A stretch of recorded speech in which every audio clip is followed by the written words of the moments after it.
A lot of us want to build good habits for good reason. We want to be more productive and feel better about ourselves. But building good habits is easier said than done. Over my time of trying to form good habits, there's been some key things that have made forming the habit a lot easier. So I just want to speak about a couple of ideas that have gone from different areas. One area being the book Atomic Habits, which is a great book. I haven't read it in its entirety, but I've taken some ideas from there, and then I've taken some ideas from my own experience when trying to form habits and what will make it easy. So the first idea that makes it easier to form a habit is one from the book Atomic Habits, and it's shifting your identity so you become the character essentially that you want to be. So if you want to start going to the gym more often, maybe you want to go five times a week, then you would shift your identity to think, I'm an athlete. I am someone that goes to the gym often. Because if you identify as an athlete, then you understand that you need to take care of your body. You understand that going to the gym or doing some form of exercise is mandatory. Because before the identity shift, you're viewing yourself as someone that wants to go to the gym, but you don't actually go to the gym. So the difference is you identify as someone that does something rather than identifying as someone that wants to do something. So that's just one example. Whatever area it may be, you can shift your identity to viewing yourself as a person that does the thing. If you can maintain this character shift long enough, then naturally you start to act that way. And over time, you build the habit. Another way you can form good habits is by making it easy for yourself.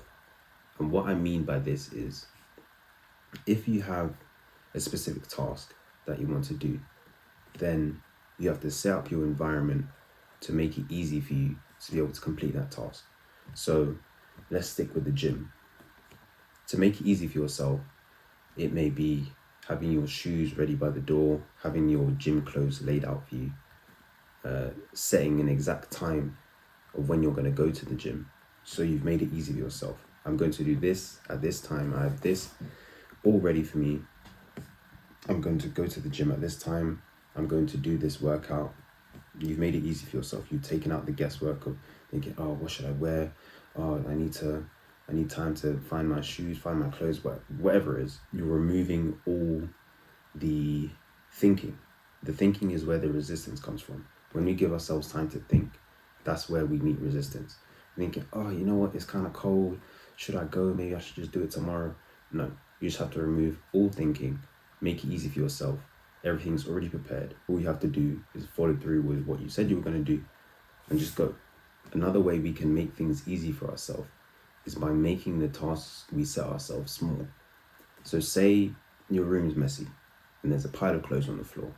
You can make it easy for yourself by saying to yourself, rather than just sorting out the whole pile, because if you view it that way, you're probably not going to get it done.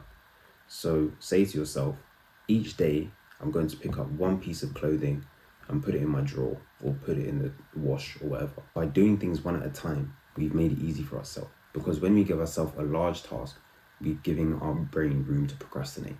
But when we give ourselves a small task, there's not really much of a reason to procrastinate. With that example of the clothes, it's just one shirt or a pair of socks. It's nothing that we can't really handle.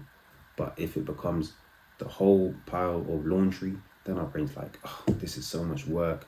I'd rather just eat some food or go on TikTok or some nonsense.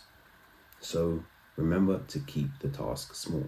This leads me on to the next way we can make forming habits easy for ourselves. And this is triggers. This is something that I've actually found very, very useful. So in my personal experience, when I come home and I need to do some work like creating content, editing or scripting, I said to myself, to get into work mode, I need to have a trigger. I can't just come home, eat food, watch TV, watch Netflix, and not have got any work done. So I need something to tell my brain, okay, it's time to work. So what I decided to do is when I come to my room, I'm going to put on some lo-fi music, just some calming, relaxing music, and that is going to be my trigger to start working. Because it's something so simple and it removes any possible distraction. It's not a video, it's not people talking, it's just calming, relaxing music. And then it tells me it's time to get to work. So for you, when it comes to forming a good habit, this trigger can be whatever you want it to be.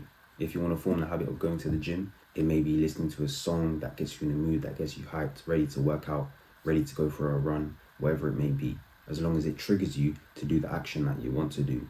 And then the last way we can form good habits is simply by keeping ourselves accountable, but not just telling ourselves, actually having something physical that's going to keep us accountable, something that's going to tell us, okay, on this day you completed this, on this day you completed this, on the next day you completed this. I think that was the purpose of the 75 hard challenge. It was you have to do the same 5 things for 75 days, and obviously the aim is to be consistent, but having some sort of counter or calendar that's going to keep you accountable for the things that you want to achieve, it's more likely to keep you focused and help you build that habit. When we keep ourselves accountable, we're doing 2 things. Firstly, by ticking off every task that we do, we're creating small wins for ourselves, which is only going to boost our self-esteem and boost how we feel about the habit. It's going to make us feel more positive about the habit, which is going to get us into a good cycle. And secondly, accountability is obviously making sure that we don't fall off, that we continue to form this good habit, that we do it day after day. Being accountable to yourself means I'm not going to let myself down. You can do it with yourself, or you can have an accountability partner. Maybe it could be your friend telling you, oh, have you gone to the gym today? Have you done this today? Have you done that today? And that can also work, because you won't want to let that other person down. So those are some ways that you can make it easier to form the good habits that you want to. Just remember, it takes time. So be patient with yourself and just try your best to be as consistent as you can be. That's it for this video. Thanks for watching. Subscribe for more. And I'll see you in the next one. Peace.